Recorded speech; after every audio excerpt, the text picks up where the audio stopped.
Hi everybody, welcome to Ecodriver. My name is Helmut. Today we go out on the Ecodriver loop with a car that in this form I have almost already tested. It's the Volvo C40, which is basically the same car as the Volvo XC40. And here we have the front wheel model, and you can have it as an all-wheel drive as well. So we have the front wheel model with 170 kilowatts, 231 horsepower. The battery capacity is 69 kilowatt hours gross and 67 net. Unladen weight is 2009 kilogram, 4,420 pounds, and the WLTP consumption is rated with 18.1 kilowatt hours per 100 kilometers. That's the mixed consumption. With the XC40 we had 12.9. I will put a link for this to this video up at the end. And yeah, we'll see what we can make today. Outside temperatures are okay, 21 degrees at the moment, and AC is on at the lowest temperature and also the lowest fan speed. That's the most comfortable setting for me. The route we're doing, you're probably familiar with it when you watched this channel before. We start on the southeastern outskirts of Innsbruck, go out of town for about a mile, 1 kilometer, 1.5 kilometers in a 30 kilometer per hour zone, 20 miles per hour.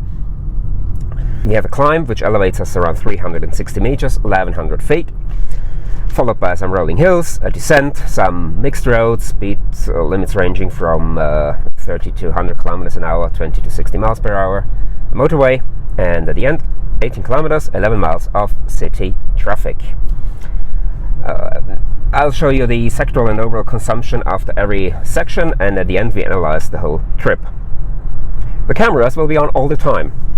A, to show you how am I driving in order to achieve the consumption that I will have achieved at the end, and B, to prove that there is no need to go extra slow in order to be efficient, even with an EV. On the contrary, you will probably notice that I would go much faster than all the other cars on the road, but I can't. Yeah, apart from that, that's basically it. The car is very straightforward and intuitive to drive. There are no pedals, there is no settings for region or something. The only thing you can change is either one pedal drive or not. And of course I choose the non-one pedal drive, as this allows a much more efficient ride or driving style when you can keep the car coasting. So therefore I switched it off, and yeah, we'll see which consumption we will achieve at the end. So yeah, that's it for now. I'll talk to you after every section, and I hope you enjoy this.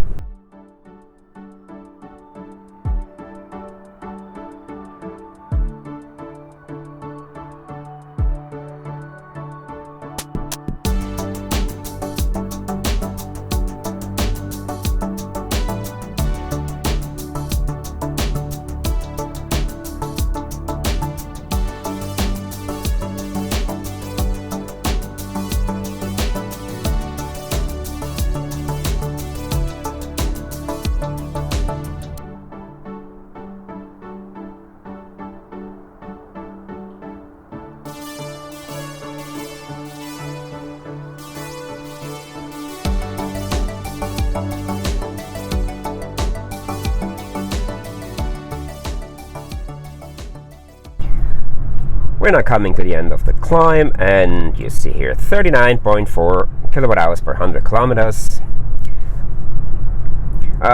You notice there is a big black nothing in the center of the display. Normally it's the map, Google Maps there, but I haven't logged on to my Google account in this car, so yeah, at the moment there's nothing there. We're now coming onto the hills, and especially with a car that can truly coast, it's very easily possible to drive efficiently on the hills, as you can build up the momentum on the way down without doing anything.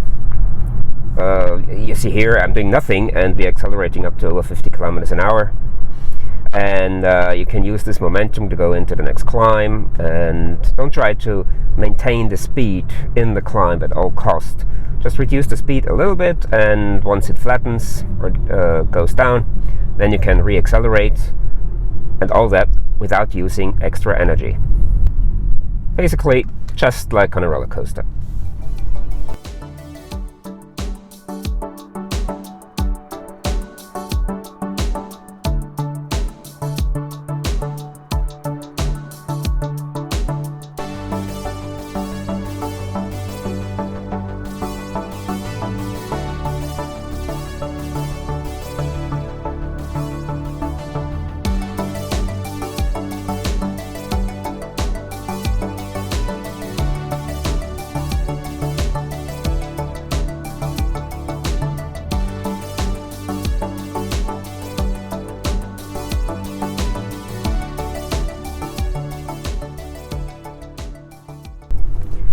(27.7 kWh per 100 kilometers at the end of the hills. Now we're coming on to the descent, and here it's important to avoid the use of additional energy. We have a good friend, gravity, which pulls us down, and there is no need to use some extra energy. And although we have two flat sections, it should be possible to pass those without accelerating, without using any additional power, as we have enough momentum from the steeper section to go into the flat section and just coast through these.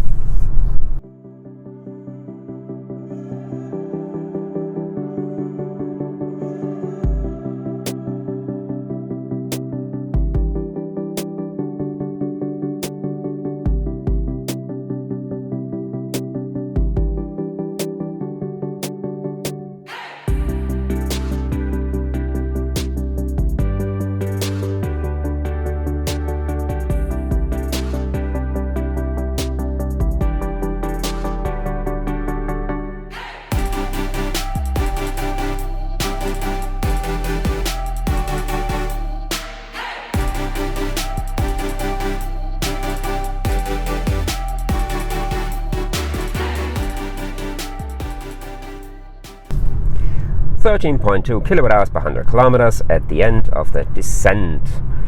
Yeah, all the luck we had at the beginning left us to the end. We had some obstacles and we even had to stop, but hey, that's life. It's a real life test.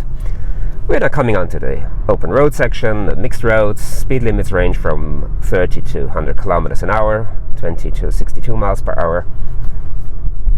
And here it's important, as everywhere, just to keep the vehicle in motion, look ahead, read the road.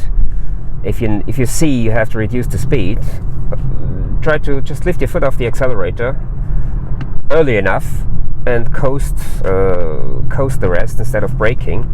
And yes, even if it's an EV and you recuperate some or generate some energy, you never get back what you had to invest beforehand or have to invest afterwards. So therefore, just try to avoid braking. That means that you avoid it actively using energy before or after.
So at the end of the open road section we have 12.5 kilowatt hours per 100 kilometers. We're now coming onto the motorway, and here we have a 100 km per hour restriction, although EVs are exempt from this, so they could go 130. I will stick to the 100 though, as firstly for comparison reasons, secondly for efficiency, and thirdly, normally traffic on this stretch of the road is so heavy anyway that it doesn't make sense to try to go faster than 100.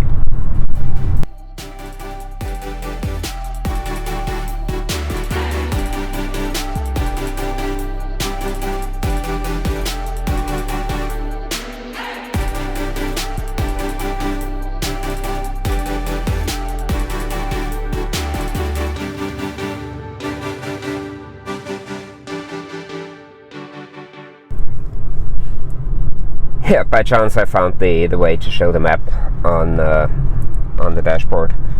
You saw on the motorway there was not too much traffic, but enough to be stuck behind them all the time, and we couldn't go faster even if we want to. So at the end of the motorway we see here 13.9 kilowatt hours per 100 kilometers. So we're now coming on to city traffic, and here it's important to look ahead, read the road, try to anticipate what other road users are doing, react early enough to things that happen in front of you, like change of traffic lights and so on, and use the routine you have.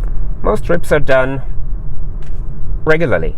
You go to work, go shopping, whatever, so you have knowledge about the things that happen on this trip, how the traffic reacts, how the traffic flows, how the traffic lights are shifting, and use this knowledge to your advantage.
Well, now at the end of this trip, we see here 13.5 kilowatt hours per 100 kilometers, which is a bit more than we had with the XC40. But reasons for that, I don't know. We have to analyze this. Well, let's have a quick look at the details of our trip with the Volvo C40, the single motor version. Yeah, you see the weather was okay, 22 degrees, not really sunny, but yeah, some clouds. We had yeah, the same tires as with the XC40 and 42 kilograms more weight. Maybe this explains the difference. If you look at the climb, yes, it was almost, yeah, it was more than 1 kilowatt hours per 100 kilometers more, so this might explain the difference. But on the way down, it was 0.7 kilowatt hours per 100 kilometers more recuperation. So yes, the weight plays a role in the higher consumption. WLTP consumption is rated with 18.1, and if you take the charging losses out, it's probably 16.5. So yeah, we are 3 below that, the usual 20%.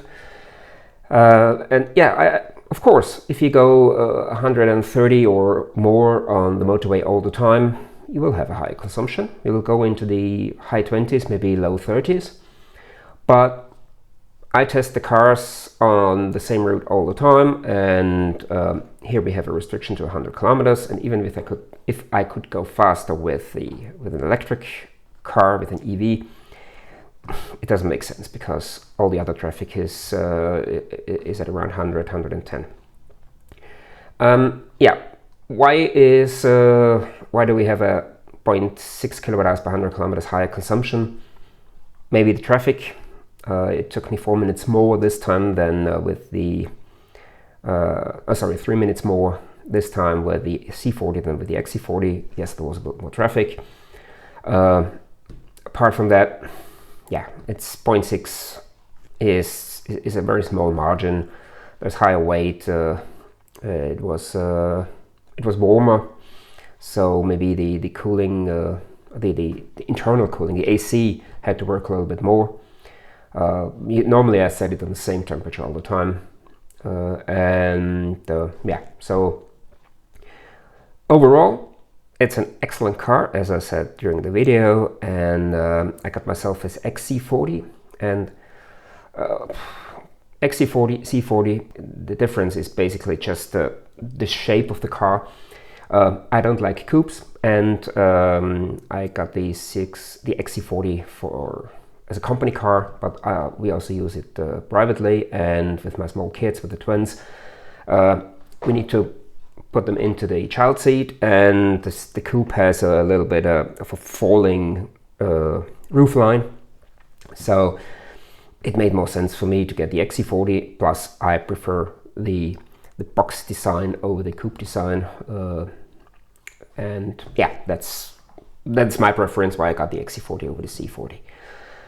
Yeah, that's it basically. If you want to know how the XC40 Recharge with the one motor performed, I put the video up here, and down here you find my 5 tips of how to drive EVs more efficiently in general. That's it for the Volvo C40. Thanks for watching, take care, see you next time.